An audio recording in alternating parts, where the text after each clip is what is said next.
सहनाववतु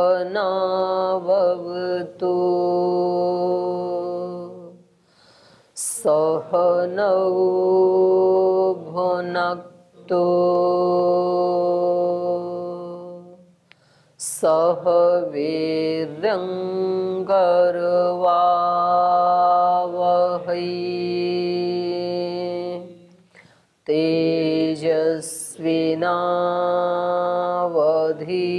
तेजस्विनावधीतमस्तु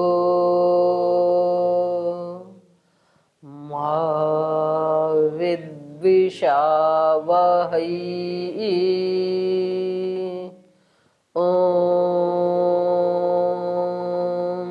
शान्ति शान्ति शान्तिः।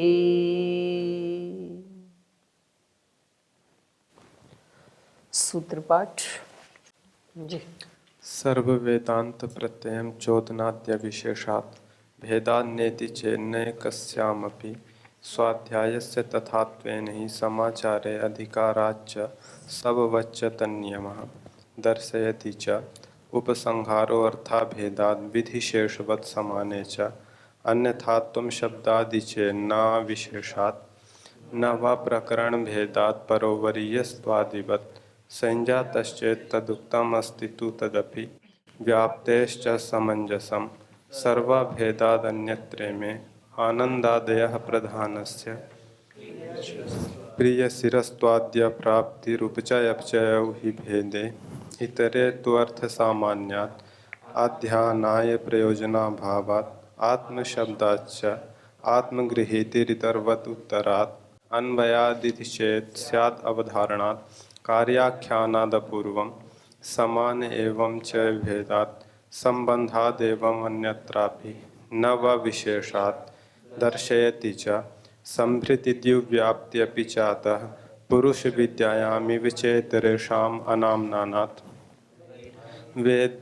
वेदाद्यर्थभेदात् हानौ तु उपायन शब्दशेषत्वात् कुशाच्छन्दस्तुत्युपगानवत्तदुक्तं सांपराये तर्तव्याभावात् तथा ह्यन्ये छन्दत उभयाविरोधात् गतेरर्थवत्वम् उभयथा अन्यथा हि विरोधः उपपन्नस्तल्लक्षणार्थोपलब्धेर्लोकवत् अनियमः सर्वासामविरोधः शब्दानुमानाभ्यां यावदधिकारम् अवस्थितिरधिकारिकाणाम् अक्षरधियां त्वविरोधः सामान्यतद्भावाभ्याम् औपसदवत्तदुक्तम् इयद् आमननात् अंतराभूतग्रामवत् स्वात्मनः अन्यथा भेदनुपपत्तिरिति चेन्न उपदेशान्तरवत् व्यतिहारो विशिंशन्ति हि तरवत् सैव हि सत्यादयः कामादितरत्र तत्र च आयतनादिभ्यः आदरादलोपः उपस्थिते अतस्तद्वचनात् तन्निर्धारणानियमस्तद्दृष्टेः पृथग्ह्यप्रतिबन्धः फलं प्रदानवदेव तदुक्तं लिङ्गभूयस्त्वात्तद्धि बलीयस्तदपि पूर्वविकल्पः प्रकरणात् स्यात् क्रियामानसवत् अतिदेशाच्च विद्यैव तु निर्धारणात् दर्शनाच्च श्रुत्यादिबलीयस्त्वाच्च न बाधः अनुबन्धादिभ्यः प्रज्ञान्तरपृथक्त्ववद्दृष्टश्च तदुक्तं न सामान्यादपि उपलब्धेर्मृत्युवन्न हि लोकापत्तिः परेण च शब्दस्य ताद्विध्यं भूयस्त्वात्वनुबन्धः एकात्मनः शरीरे भावात् व्यतिरेकस्तद्भावाभावित्वान्न उपलब्धिवत् अंगावबद्धास्तु न शाखासु हि प्रतिवेदं मंत्रादिवद्वा विरोधः भूम्नः क्रतुवज्जायस्त्वं तथा हि दर्शयति नाना शब्दादिभेदात् विकल्पो अविशिष्टफलत्वात् काम्यास्तु यथा कामं समुच्चयेरन्नवपूर्वहेत्वाभावात् अंगेषु यथाश्रयभावः शिष्टेश्च समाहारात् गुणसाधारण्यश्रुतेश्च न व तत्सहभावा श्रुतेः दर्शनाच्च। तो आइए तृतीय अध्याय का वेदांत दर्शन के तृतीय अध्याय का तृतीय पाद पढ़ रहे हैं हम। और व्यतिहार का प्रसंग चल रहा है यहाँ पर। जैसे समाहार का प्रसंग चल रहा था वैसे ही व्यतिहार का प्रसंग चल रहा है। तो ये समाहार या व्यतिहार हम क्यों करना चाहते हैं, तो यहाँ इन्होंने हेतु दिया आदराद अलोपः, ताकि उस ब्रह्म के प्रति हमारी श्रद्धा दिन प्रतिदिन बढ़ती जाए और उसकी उपस्थिति हमारे चित्त में बनी रहे। तो इसलिए हम ये समाहार या व्यतिहार का अनुष्ठान करते हैं। तो यहाँ पर इस प्रसंग में पूर्व पक्षी ने एक आशंका उठाई, संशय उठाया कि ये जो आप उपसंहार या व्यतिहार करते हैं, तो जिस प्रकरण से आप उठा के लाते हैं मंत्र को या उन गुणों को, तो ये यहाँ आकर के गौण हो जाते हैं, क्योंकि जो इस प्रकरण में पहले से था वो तो है ही और उसी को ही मुख्य माना जाएगा, और आप इधर उधर से लाते हैं उसको गौण माना जाएगा, तो उसका फल भी नहीं मिलेगा। तो आप क्यों उसको उठा करके लाते हैं, ये इनका कहना था। जी, आप क्या पूछना चाहते हैं, बोलिए।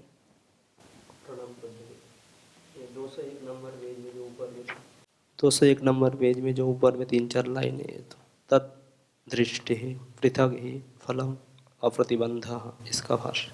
वो कह रहे हैं कि भाई तदृष्टे पृथक ही फलम, वहाँ पर ठीक है, जो वहाँ पर जो मंत्र आदि पढ़े हैं उनका फल अलग है, और जो हम ला रहे हैं वहाँ से, तो वहाँ जो पढ़े थे उनका फल अलग है। जो उपासना की एक पद्धति है, हर उपासना की पद्धति, चाहे वो उसका साधन है, उसकी प्रकार है, या वो ऋचाएँ हैं, तो उनका अलग अलग फल मिलता है।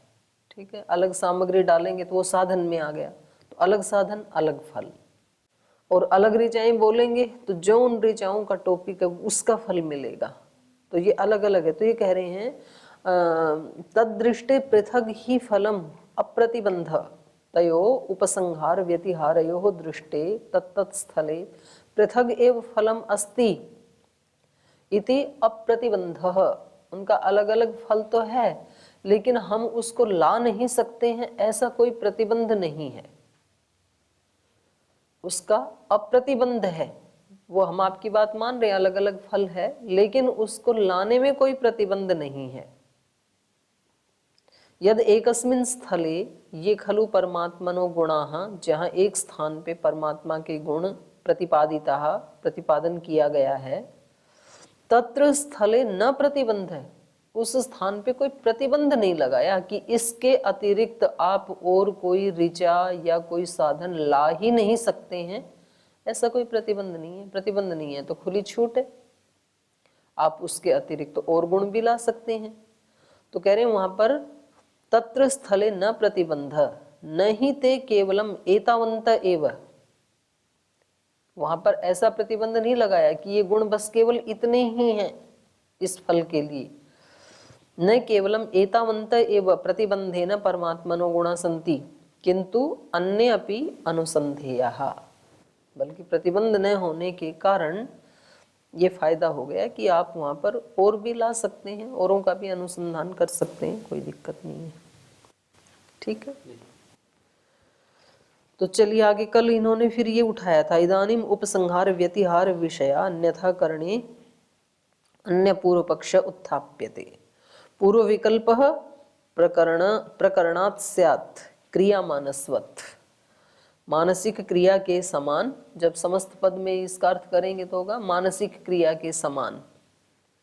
तो मानसिक क्रिया क्या करती है, मन में तो बहुत सारे ज्ञान हैं, लेकिन वो मानस क्रिया एक बार में एक का ही ज्ञान कराती है।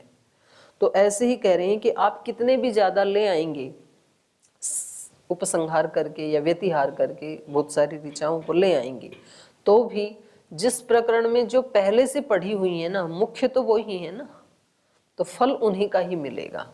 तो उनको ला करके गौण करना तो वो व्यर्थ आपका प्रयास है, ये इनका कहना था पूर्व पक्षी का। ठीक है, तो अंतिम पंक्ति में इन्होंने यही कहा, यथा संकल्प पूर्वापर्येण एकैकशः संकल्पपि विषयाणां भवति न सकृत सर्वेषां। संकल्प अर्थ मानस क्रियावत का तब होगा जब हम इसका विग्रह करके देखेंगे। जब हम एक तो समस्त पद में तो हो गया इस शब्द का अर्थ क्रिया मानसवत, माने मन की क्रिया के समान, ये अर्थ हो गया। और जब हम इसको समस्त पद करके अथ व्यास से जब हम इसको असमास पक्ष में देखेंगे तो क्रिया अलग है और शब्द बनेगा मानसवत, मन के समान।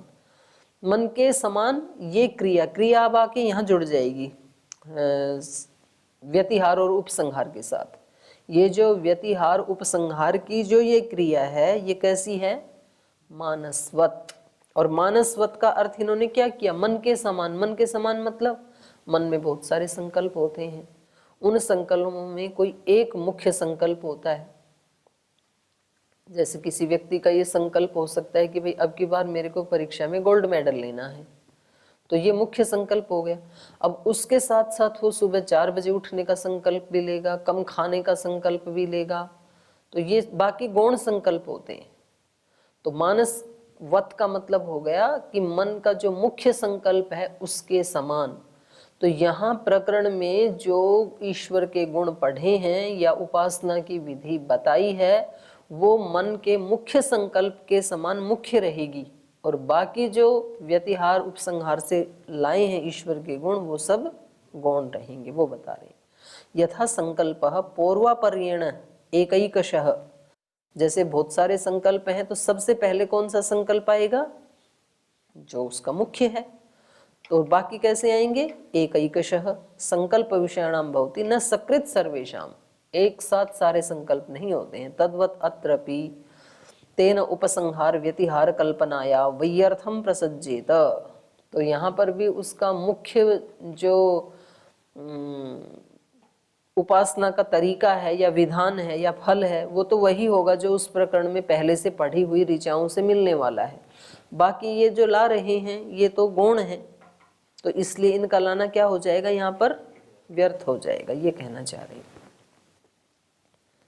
पुनः पूर्व पक्षम दृढ़यति, और भी पूर्व पक्ष का दृढ़ कर रहे हैं और अगली बात भी कह रहे हैं। अतिदेशाच,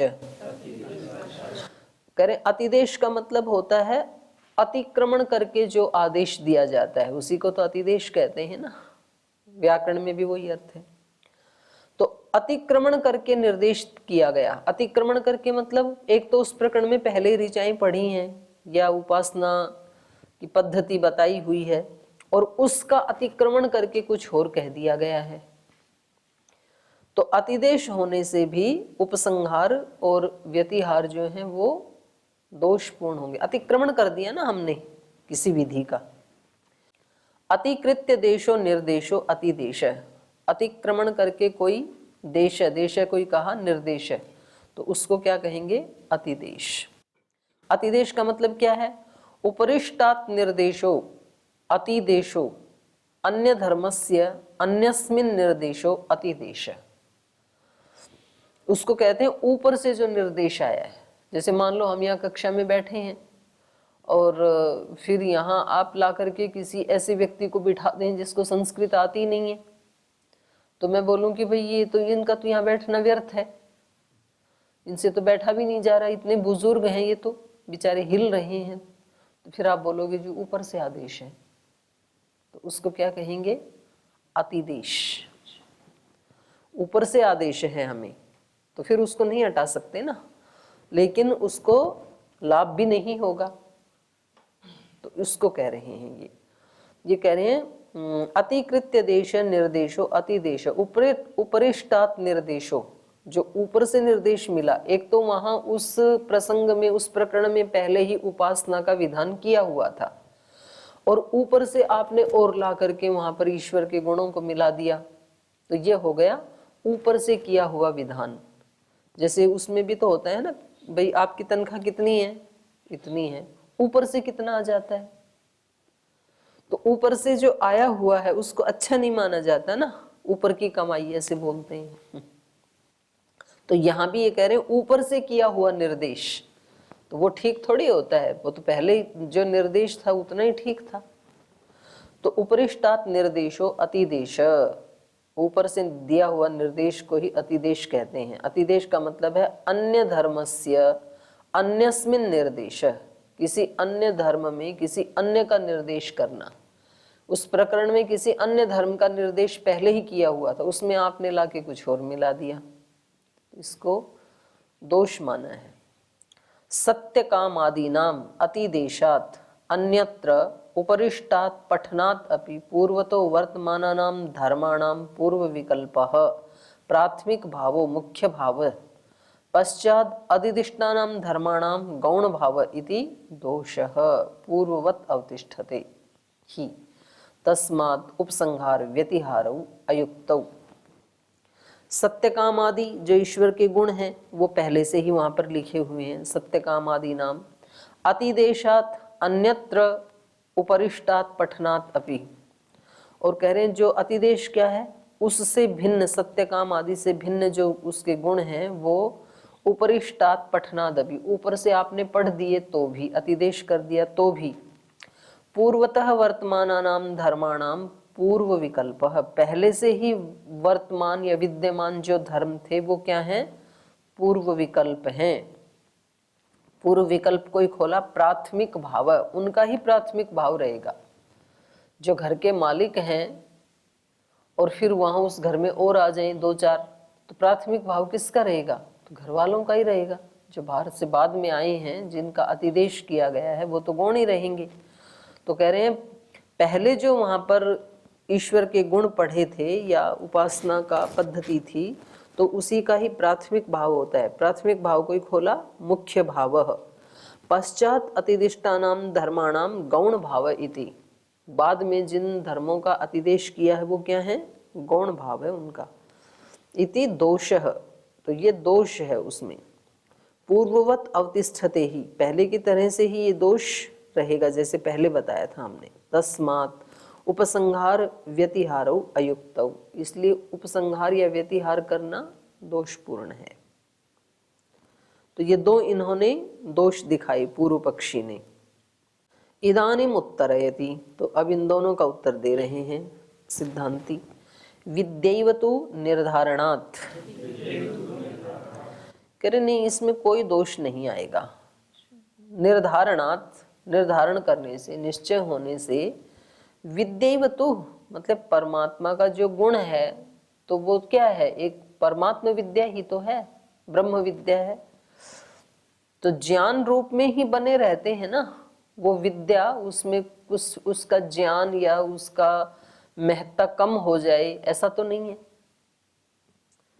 पानी में थोड़ा पानी मिलाई तो पानी तो बना रहेगा ना, तो वो भी ब्रह्म के ही महिमा को बता रहे हैं। दूसरी ऋचाएं हैं, ये भी ब्रह्म की महिमा को बता रहे हैं। तो दोनों यदि एक जगह आ गए तो उस विद्या में तो कोई अंतर नहीं आएगा, कोई निश्चय में तो अंतर नहीं आएगा। ये पानी है यही तो निश्चय रहेगा, ये ब्रह्म विद्या यही तो निश्चय रहेगा, तो कोई दोष नहीं आएगा, ये कह रहे हैं। माने उन गुणों में ब्रह्मत्व विद्या का कभी भी अभाव नहीं होगा ना, चाहे वो उधर पढ़े या इधर ले आए, तो उसमें क्या फर्क पड़ता है। जिस व्यक्ति की जो क्वालिटी है अब उसको आगे बिठाओ पीछे बिठाओ तो उसमें तो कोई अंतर तो नहीं आता है। विविधानाम परमात्म गुणानाम मानस क्रियावत पौर्वापर्येण चिंतना भवतु, करें हमने माना कि जो परमात्मा के गुण हैं उनका मानस क्रियावत, मानसिक क्रिया के समान, मन की क्रिया के समान, भले ही वो एक बार में अपने अर्थ को प्रकट नहीं करते हैं। पूर्वापर्येण चिंतना भवतु, पूर्वापर्य से ही उनका चिंतन होवे, लेकिन न ही विद्यात्वम हीयते, लेकिन अपने विद्यात्व को, ज्ञानत्व को तो नहीं छोड़ते हैं ना वो। सा ब्रह्म विद्या ही तो अवतिष्ठते, उनमें जो कहा है वो भी तो ब्रह्म विद्या ही तो है। तो ब्रह्म विद्या तो उनकी बनी ही रहती है, अवतिष्ठित ही रहती है, उसमें कोई दोष नहीं आता है। यथा ही काचित विद्या स्वकीय दृष्टा दृष्ट लक्षणैः सदावतिष्ठते तथैव एषा प्रोक्त धर्मैः परमात्म गुण चिंतन रूपा ब्रह्म विद्या ही अवतिष्ठते न विद्यात्वाच्च बते। तो कह रहे हैं जैसे यथा ही काचित विद्या, कोई भी विद्या, गणित विद्या, व्याकरण विद्या, कोई भी विद्या, यथा ही काचित विद्या स्वकीय दृष्टा दृष्ट लक्षण ही, कुछ उसके दृष्ट लक्षण होते हैं, कुछ उसके अदृष्ट लक्षण होते हैं, सारे के सारे तो दृष्ट नहीं होते हैं। सदा उत्तिष्ठते, लेकिन वो सदा उसमें रहते ही हैं। कुछ दृष्ट लक्षण हैं, कुछ अदृष्ट लक्षण हैं, तो भले ही ना भी दिखें तो भी वो उसमें रहते हैं कि नहीं रहते हैं? रहते ही हैं। जैसे आपसे पूछें कि भाई व्याकरण विद्या के कुछ हो बताओ, कुछ लक्षण बताओ, तो आप कितने बताएंगे? जो जो दृष्ट हैं वो बताएंगे, और कुछ उसके अदृष्ट लक्षण भी हैं, वो नहीं बताएंगे। या दर्शन विद्या है या अध्यात्म विद्या है, तो कोई भी विद्या है तो उसके कुछ दृष्ट लक्षण होते हैं, कुछ अदृष्ट लक्षण होते हैं। तो ऐसे ही कह रहे हैं, स्वकीय यथा ही काचित विद्या स्वकीय दृष्टादृष्ट लक्षणैः सदा उत्तिष्ठते। बेशक अदृष्ट लक्षण है तो भी वो विद्यात्व तो रहता ही है ना। तथैव एषा प्रोक्ता प्रोक्त धर्मैः, तो उसी प्रकार से यहाँ इस प्रकरण में कुछ धर्म उसके प्रोक्त हैं और कुछ को अप्रोक्त मान लो। जो दूसरे प्रकरण में है वो यहाँ के लिए क्या है? अप्रोक्त। यहाँ जितने पढ़े हैं, गुण गिनाए हैं, वो तो प्रोक्त हो गए, और जो यहाँ नहीं गुण गिनाए, कहीं दूसरे प्रकरण में पढ़े हैं, तो वो क्या हो गए? अपरोक्त, अदृष्ट हो गए। लेकिन तो भी वो ब्रह्म विद्यात्व तो उनमें बना ही हुआ है ना, वो कहीं भी है बेशक। सदा अवतिष्ठते तथैव एषा प्रोक्ता प्रोक्त धर्मैः, इसी को खोला, परमात्म गुण चिंतन रूपा ब्रह्म विद्या ही अवतिष्ठते। उन वचनों में परमात्मा के गुणों के चिंतन स्वरूप, क्योंकि वो जो वचन है उनसे क्या होगा? परमात्मा के गुणों का चिंतन ही हो सकता है। तो परमात्मा के गुणों के चिंतन स्वरूप वाली वो जो ब्रह्म विद्या है ही अवतिष्ठते, वो तो निश्चित रूप से उनमें रहती ही है। उनको आप यहाँ लाएं ना लाएं, न विद्यात्वाच्य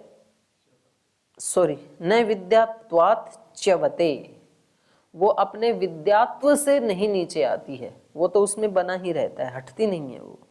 कुतः निर्धारणात्, निर्धारणात् मतलब सर्वैः दृष्टादृष्टैः प्रोक्ता प्रोक्तैर्वा गुणैः परमात्मनो निर्धारणम् निश्चयः यथावत् धारणम् अनुभवः साक्षात्कारः वा भवति इति यतः, क्योंकि सारे ही जो दृष्ट या अदृष्ट गुण हैं परमात्मा के, सर्वैहि दृष्टादृष्टैहि प्रोक्ता प्रोक्तैर्वा गुणैहि, या प्रोक्त और अप्रोक्त गुण हैं उस परमात्मा के, वो सारे गुण निर्धारणम, वो निश्चय तो करवाते ही हैं। उन सब से उस परमात्मा का ही तो निश्चय होता है ना, तो उनका वो गुण तो हटता नहीं है।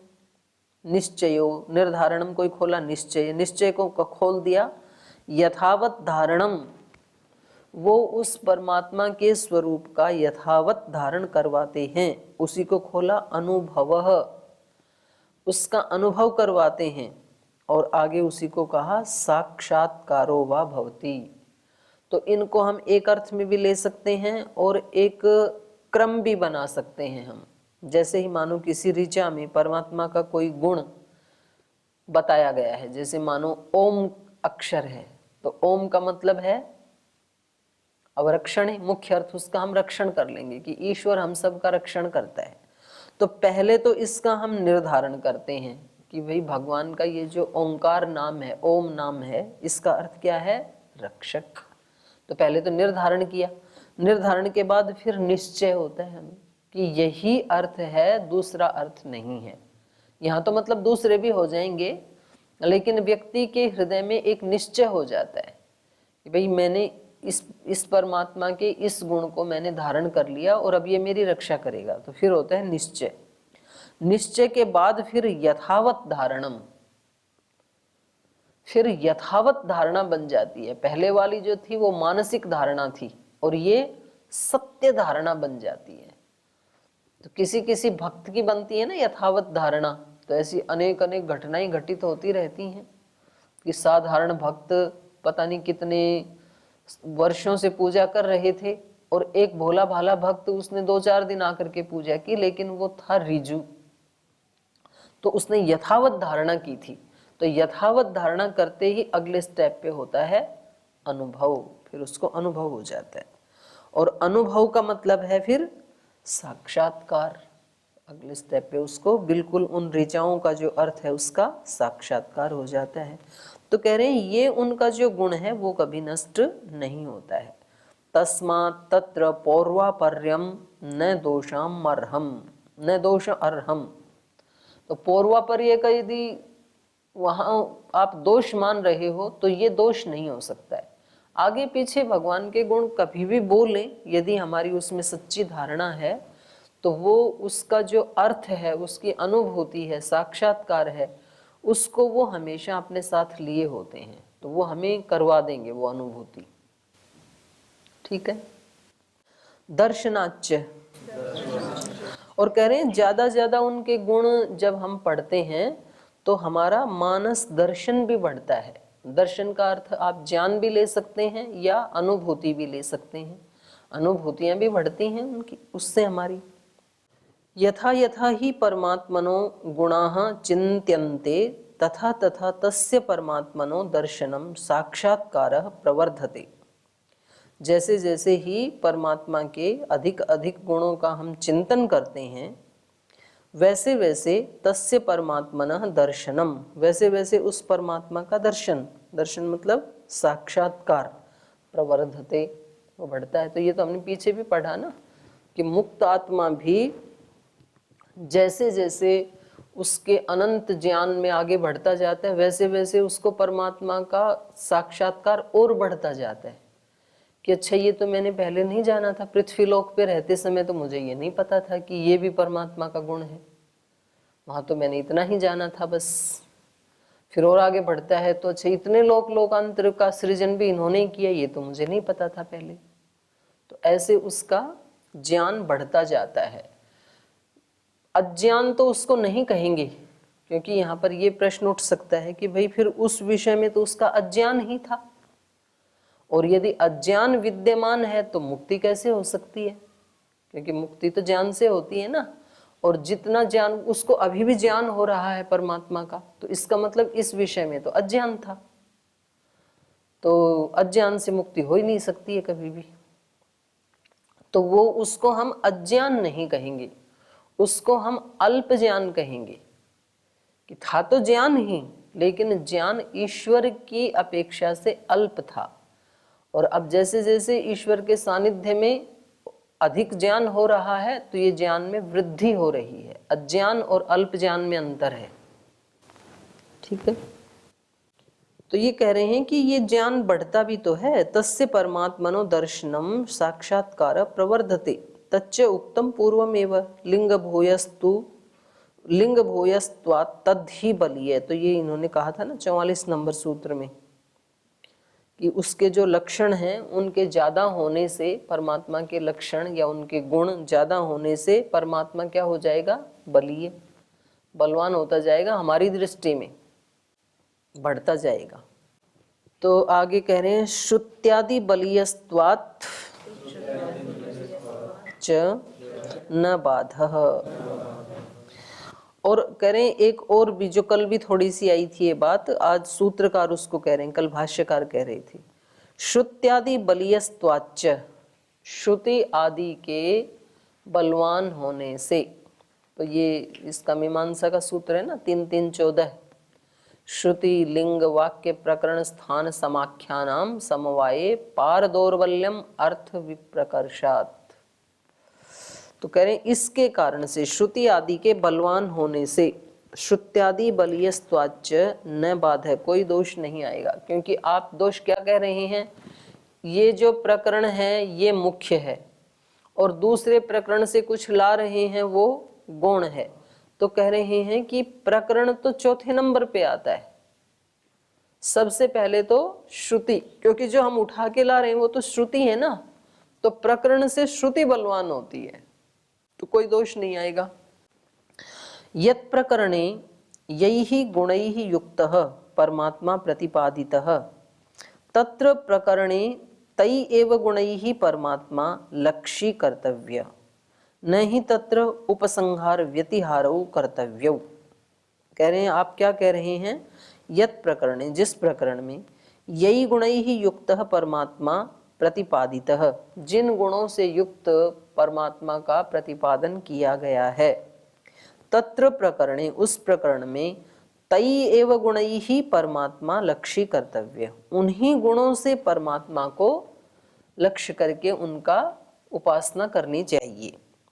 नहीं तत्र उपसंहार व्यतिहारौ कर्तव्यौ, वहां पर उपसंहार या व्यतिहार नहीं करना चाहिए।